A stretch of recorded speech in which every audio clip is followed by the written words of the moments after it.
বাংলাদেশ থেকে কর্মী নিয়োগের জন্য 2016 সালে 5 বছর মেয়াদী চুক্তি করে ঢাকা কুয়ালালামপুর।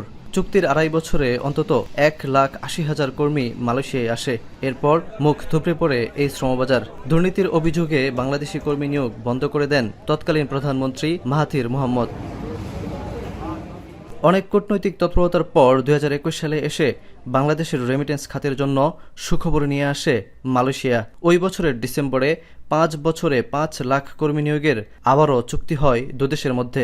তবে নির্দিষ্ট সময় না যেতেই আবারও 2.5 বছরের মাথায় এসে চলতি বছরের মে মাসে নতুন বিদেশি কর্মী প্রবেশের অনুমতি বন্ধ করে দেয় মালয়েশিয়া। দেশটির মোট শ্রমশক্তির 15% বিদেশি কর্মী দিয়ে পূরণ হওয়ায় এই সিদ্ধান্ত। এই সময়ের মধ্যে অন্তত 15টি দেশ থেকে 11 লাখের বেশি বিদেশি কর্মী মালয়েশিয়ায় এসেছেন।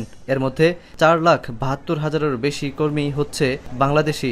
সেই হিসেবে 2016 সালের তুলনায় 2021 সালের চুক্তিতে অনেক বেশি কর্মী পাঠিয়েছে বাংলাদেশ। তবে অনেকে কাজ পেলেও কেউ কেউ আছেন কাজের অপেক্ষায়। তাদের এখন এই মুহূর্তে অনেকেরই কাজের একটু সমস্যা হচ্ছে বা মালয়েশিয়াতে একটু কাজের পরিমাণ কমে গেছে।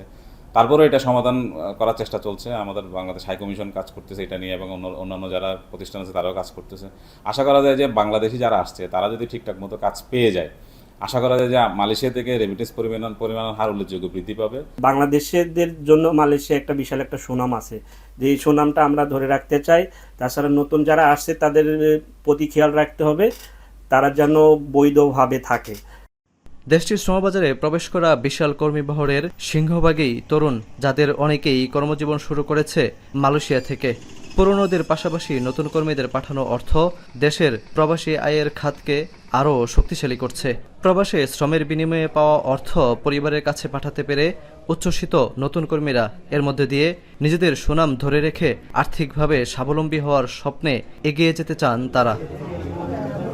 অনেক ভালো লাগতেছে, ফ্যামিলিকে আর্থিকভাবে স্বাবলম্বী করতে পারতেছি, আর টাকা পাঠাইলাম, ভালো লাগতেছে। 1 মাস বসে থাকা লাগছে, কিন্তু 1 মাস বসে থাকার পরও আমার কাছে আজকে ভালো লাগতেছে যে আমি আজকে অনেকগুলো টাকা আমার পরিবারকে দিতে পারতেছি। মালয়েশিয়ায় বৈধ বিদেশি কর্মীর সংখ্যায়ও শীর্ষস্থানে বাংলাদেশিরা। এসব কর্মীদের বৈধতা অবস্থায় রাখা গেলে ভবিষ্যতে মালয়েশিয়া হবে দেশের রেমিটেন্স খাতের বড় উৎস, এমনটাই মত প্রবাসীদের। শাহরিয়ার তারেক, এখন মালয়েশিয়া।